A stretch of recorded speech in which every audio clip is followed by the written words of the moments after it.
Olá, eu sou a Gabriela Ranieri e sou técnica em alimentos e eu vou apresentar meu projeto de análise sensorial de bebidas lácteas submetidas ao aquecimento ômico. O leite e seus derivados são matrizes alimentícias de alto consumo, independentemente do nível socioeconômico ou da faixa etária da população. E sua presença na rotina alimentar leva a inúmeros benefícios para a saúde. Esses alimentos possuem uma boa reputação na mente dos consumidores porque eles são considerados alimentos saudáveis.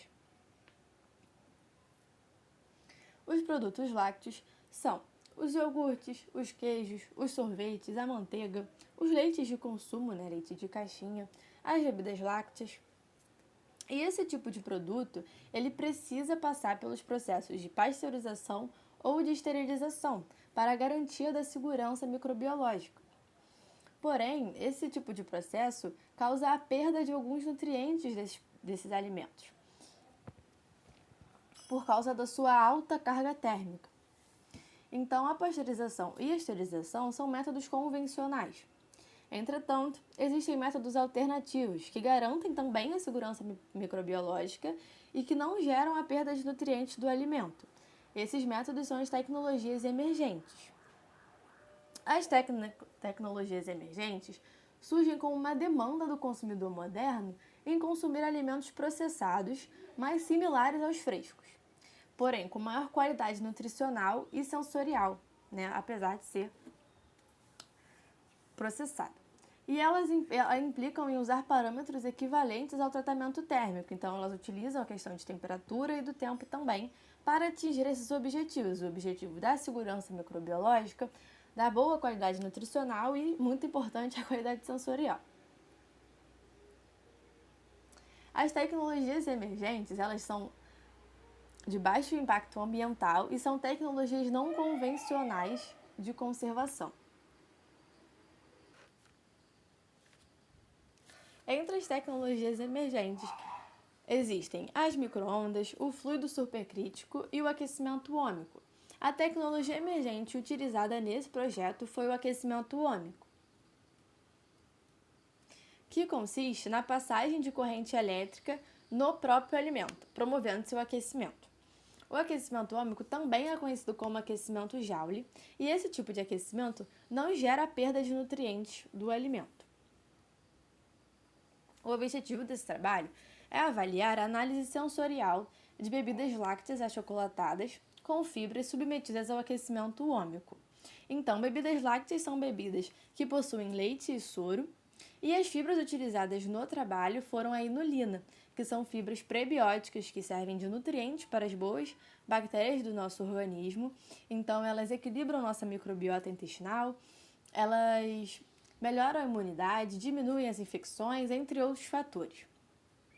Durante o experimento, foi utilizada uma bebida láctea, respeitando a proporção 70-30 leite-soro. A essa bebida foi adicionada inulina a uma concentração de 3% nos campos elétricos de 4, 6 e 12 volts por centímetro na faixa de temperatura, de 72 a 75 graus Celsius, durante o tempo de 15 segundos. Na análise sensorial, 60 consumidores fizeram testes, eles tinham a idade entre 18 a 35 anos e eles avaliaram a aceitação global das amostras, considerando uma escala de 9 pontos. Então, o 1 significa que desgostei extremamente e o 9, gostei extremamente. A aceitação global, ela inclui todas as características que eles estavam avaliando na hora da análise. Então, inclui a questão do cheiro, do sabor, da aparência, da textura do alimento. Foi observado nos resultados uma pouca diferença sensorial na aceitação das bebidas, que variou de 7,8 a 8,3, mas em relação à aceitação das bebidas pasteurizadas, não houve uma diferença notável. E as bebidas lácteas submetidas ao aquecimento ômico apresentaram maiores notas para o sabor. Então, apresentaram de 7,8 a 8,4, enquanto as bebidas pasteurizadas, em relação ao sabor, apresentaram notas de 6,5. E com relação à textura, as bebidas lácteas submetidas ao aquecimento ômico também apresentaram notas maiores, então apresentaram notas de 7,6 a 8,1, em relação à bebida pasteurizada, que apresentou 6,2. Então, um comportamento semelhante foi observado em relação à aceitação global, que variou de 8,2 a 8,5, e a bebida processada por pasteurização teve uma aceitação global de 6,8, né? Então, temos uma diferençazinha. É possível concluir que os resultados sugerem que é possível produzir bebidas altamente apreciadas pelos consumidores utilizando o aquecimento ômico. Até porque, mesmo que esse tipo de bebida tenha um processo, passe por um processo que garanta sua segurança microbiológica e tenha uma maior qualidade nutricional, se ela não tiver uma boa aceitação pelos consumidores, os consumidores não vão consumir elas, não vão querer consumir elas independentemente de ser mais saudável e tudo mais. Enfim, é isso. Muito obrigada pela sua atenção.